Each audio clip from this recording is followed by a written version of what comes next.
An Indiana community is demanding answers after recent testing revealed toxic airborne contaminants in some homes. An environmental group in June tested the air in 14 homes in Franklin, Indiana. In 6 of the homes, it found 3 chemicals linked to cancer. Many people there believe the contamination has led to more pediatric cancer cases in the area. Only on CBS This Morning, Adriana Diaz spoke with 2 moms leading the push for answers. We used our kids as the canary in the coal mine in our town. For Johnson County mother Carrie Reinhardt, this cause is deeply personal. In 2014, her 13-year-old daughter, Emma, was diagnosed with an aggressive form of brain cancer. Just 3 months later, she died. To say that I'm angry is an understatement. I feel like I owe Emma to figure out what's going on.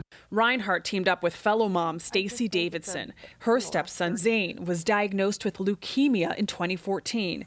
She and Reinhardt started an organization called If It Was Your Child. Together, they've tracked dozens of pediatric cancer cases in their area.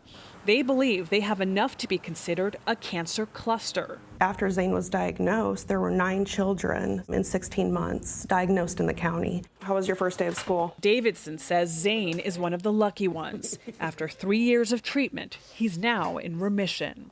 At least 79 children in Johnson County have been diagnosed with a rare form of cancer in the last 10 years. More than a quarter of those were in the town of Franklin alone. But state health officials told the moms there weren't enough cancer cases to be considered a cluster. We've been told constantly that there's no problem, it's just a coincidence, it's bad luck. But in 2015, they learned about a decades-old manufacturing site where the EPA says toxic chemicals leaked into the environment. In the 1990s, the EPA had the company who bought the land later, Amphenol, remove contaminated soil, a contaminated sewer system, and install a pump to remove toxic chemicals, including TCE, which the EPA links to cancer. Contaminants don't, see signs or see roads and say, oh, I'll stop here. Shannon Lisa and Bob Spiegel from the nonprofit Edison Wetlands Association recently tested the air quality in 14 homes near the former Amphenol site. 6 tested high for toxins. 1 home and 1 outdoor area had levels of TCE that were more than 18 times Indiana's corrective action level. It's just a street separating them. There's evidence that there are potential impacts to these residential areas far beyond a problem that the agencies had ever really explored before. Some say health and environmental officials have denied there's a problem. That's why it's important. They voiced their concerns at a recent community meeting. I want you to tell us how you specifically are going to be more engaged than the people that were here 3 years ago and just patted us on the head and told us to be quiet. We want transparency and we want honesty for our town. At the meeting, state health officials said they've evaluated cancer numbers in 2015 and 2017, but closed their investigations when they determined a cancer cluster did not exist. Now they say they'll partner with the CDC to further investigate.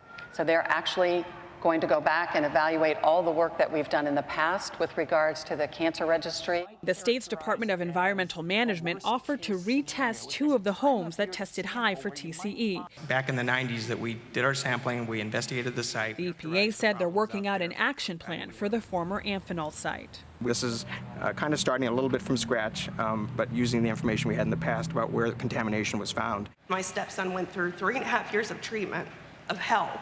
Davidson and Reinhardt want the EPA to do comprehensive testing in the city of Franklin, and they say nothing will stop them. Our key phrase right now is not one more. Not one more child should have to go through what our kids have gone through. They messed with the 2 wrong moms. For CBS This Morning, Adriana Diaz, Johnson County, Indiana. Those are some strong and angry mothers. Well, the Amphenol Corporation, which owned the land after operations on the property had ended, says it's been working with the EPA on this for years. It recently conducted additional ambient air testing and found the results met EPA standards. The EPA says it's working with the company on further testing, and the Indiana Department of Environmental Management is considering putting a permanent air monitoring system in Franklin. The mothers we spoke to want hundreds of local homes tested. And when you hear that story, you can understand why.